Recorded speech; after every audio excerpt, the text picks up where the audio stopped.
16ാം കേരള നിയമസഭയിലെ deputy speaker തെരഞ്ഞെടുപ്പ് ഇന്ന് നടക്കും. അരൂർ എം.എൽ.എ. ഷാനിമോൾ ഉസ്മാൻ ഡെപ്യൂട്ടി സ്പീക്കറായി തെരഞ്ഞെടുക്കപ്പെടും. 101 അംഗങ്ങളുടെ പിന്തുണയാണ് ഷാനിമോൾ ഉസ്മാൻ ഉള്ളത്. പട്ടാമ്പി എം.എൽ.എ.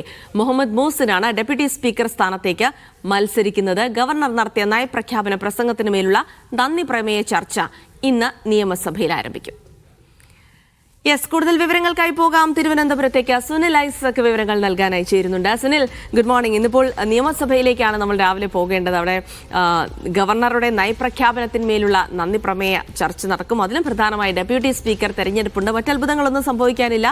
മുഴുവൻ വോട്ടുകളും നേടി ഷാനിമോൾ ഉസ്മാൻ തന്നെ ഡെപ്യൂട്ടി സ്പീക്കറാകും. അപ്പോൾ ഇന്നിപ്പോൾ സഭയിൽ നടക്കുന്ന പ്രധാനപ്പെട്ട കാര്യങ്ങളുടെ വിശദാംശങ്ങൾ കുറിച്ചൊന്ന് നമ്മുടെ പ്രേക്ഷകർക്കായി സുനിൽ.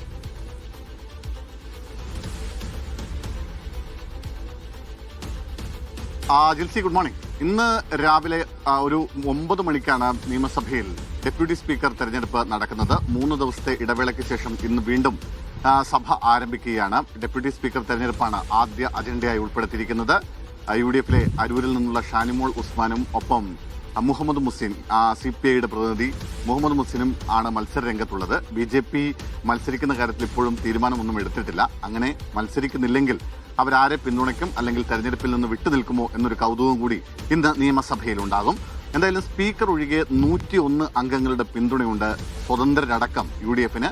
അതുകൊണ്ട് തന്നെ സ്വാഭാവികമായും ഷാനിമോൾ ഉസ്മാൻ ഡെപ്യൂട്ടി സ്പീക്കർ ആകുമെന്ന കാര്യത്തിൽ സംശയമൊന്നുമില്ല. മറ്റത്ഭുതങ്ങളൊന്നും സംഭവിക്കാനുമില്ല എന്നാണ് നമുക്ക് പറയാൻ കഴിയുക. എന്തായാലും ഡെപ്യൂട്ടി സ്പീക്കർ തെരഞ്ഞെടുപ്പിന് ശേഷം ചരമോപചാരമാണ്. നേരത്തെ മുൻമന്ത്രി KP Unnikrishnan, KP Dhanapalan, TU Kuruvila ഇവർക്ക് ചരമോപചാരം അർപ്പിക്കും. അതിനുശേഷം സഭാ നടപടികൾ വീണ്ടും ആരംഭിക്കും. ഒരുപക്ഷെ ആദ്യ അടിയന്തര പ്രമേയവും UDF സർക്കാരിന്റെ സഭയിലെ ആദ്യത്തെ അടിയന്തര പ്രമേയവും ഒന്നും ഉണ്ടാവാൻ സാധ്യതയുണ്ട്. അത് ഏതെങ്കിലും ഒരു പൊതുവിഷയത്തെക്കുറിച്ചായിരിക്കും അടിയന്തര പ്രമേയം വരിക എന്നാണ് പ്രതീക്ഷിക്കുന്നത്.